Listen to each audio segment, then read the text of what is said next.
26 de abril de 1986, na cidade de Pripyat. Neste dia ocorreu o que até hoje seria o pior acidente nuclear no mundo.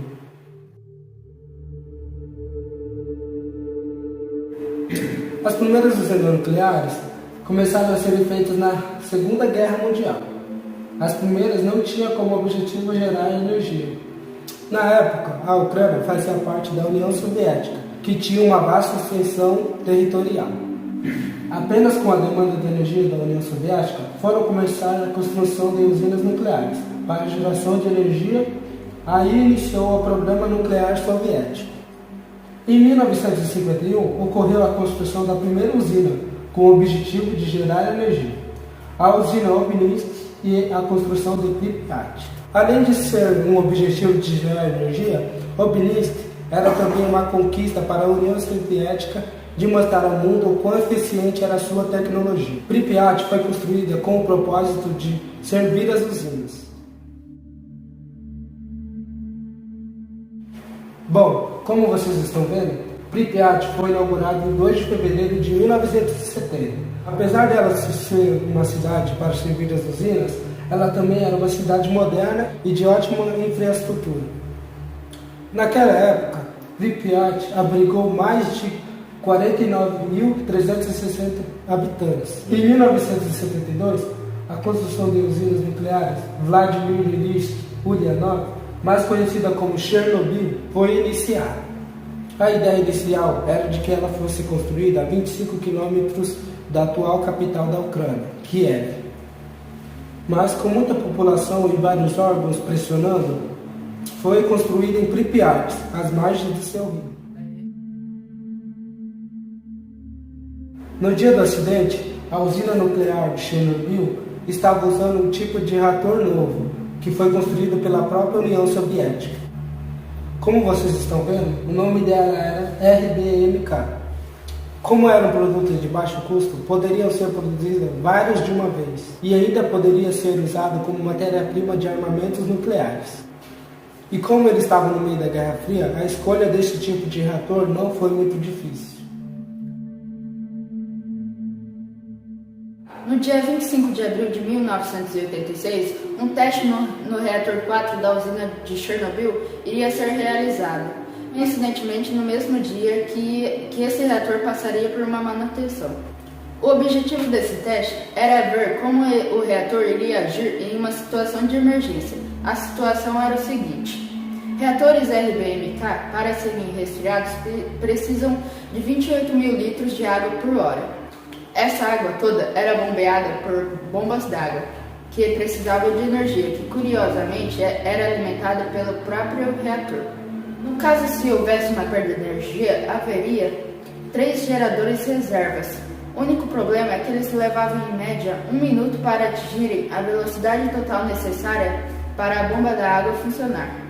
E isso era um problema muito grande, pois os reatores iriam ficar muito tempo sem água. A solução encontrada para isso é que o vapor d'água continuaria sendo gerado um tempo depois do reator ser desligado. Então continuaria sendo gerada energia para as bombas d'água. Mas ainda tinha um problema: isso nunca havia sido testado. E para realizar o teste, os operadores da usina começaram a diminuir aos poucos a potência do reator. Às 13 horas e 5 minutos, fizeram a primeira redução da potência para 50%. E às 2 horas iriam fazer a última redução para 30%. Mas inesperadamente, os controladores da rede elétrica em Kiev ligaram para que o teste parasse, porque haveria uma demanda energética e os reatores precisariam estar ligados. Logo então, os operadores da usina deixaram o reator operando com 50% de sua potência por mais 9 horas, quando os operadores da rede elétrica em Kiev ligaram para autorizar que o teste continuasse. E é aí que as coisas começam a dar errado, pois o teste era para ser feito de dia, com um turno preparado, e naquela hora estava apenas o turno da noite, que não estava preparado. Então o teste foi retomado com o turno da noite, às meia-noite.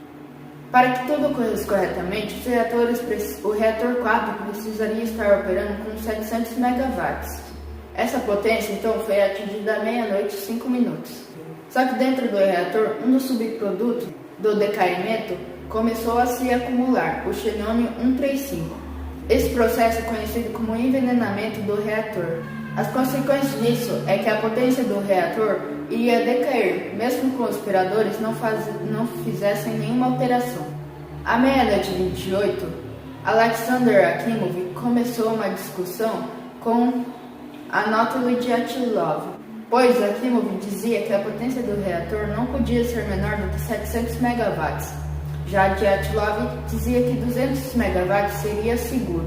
Então, como ele tinha um cargo maior, os testes seguiram. Então, a potência do reator continuou a decair por conta do envenenamento do xenônio. E quando chegou em 5% do mínimo necessário para que o teste fosse iniciado, os operadores da sala de controle decidiram tirar a maioria das hastes de controle, para que a potência do reator aumentasse. Mesmo eles terem conseguido atingir novamente a potência de 200 megawatts, o reator continuava cada vez mais instável e o envenenamento continuava cada vez maior. Às 1h21, um dos trabalhadores da usina que estava perto do reator percebeu que a tampa das hastes de controle estavam pulando sem parar em cima do reator. Detalhe, cada tampa pesava 350 kg. Com quase todas das 211 hastes de controle retiradas do núcleo do reator, o teste começou às 1h23. Neste ponto, todas as bombas de água que resfriavam o reator estavam funcionando com pouca energia. Isso fez com que a quantidade de água que conseguisse chegar no reator diminuísse. Bolhas de vapores se formavam na água que deveriam resfriar o núcleo. O vapor de água líquida quase não consegue absorver nêutrons.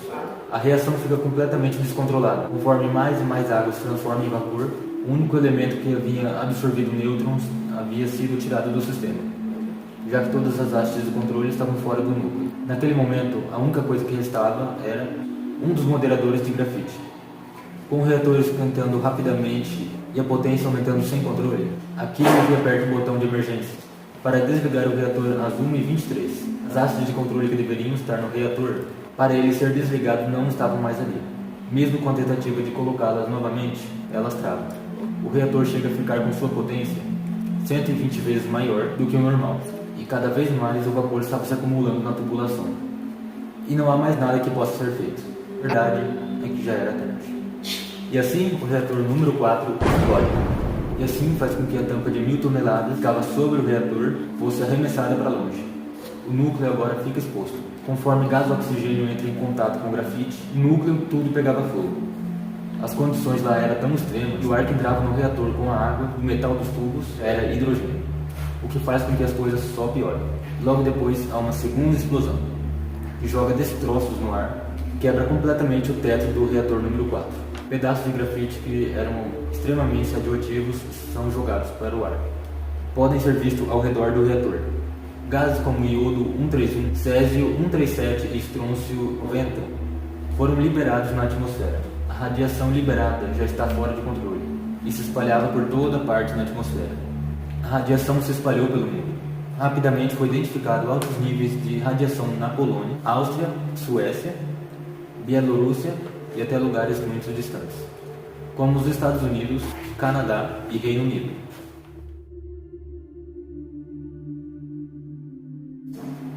Os danos causados pela radiação. As primeiras medidas de controle tomadas. O chefe da usina, Viktor Brilkanov, reportou a Moscou que a situação estava sob controle, o que não era verdade. Cerca de 186 bombeiros foram chamados rapidamente para a área sem saber o que tinha acontecido, e por isso chegaram na usina sem nenhum tipo de proteção.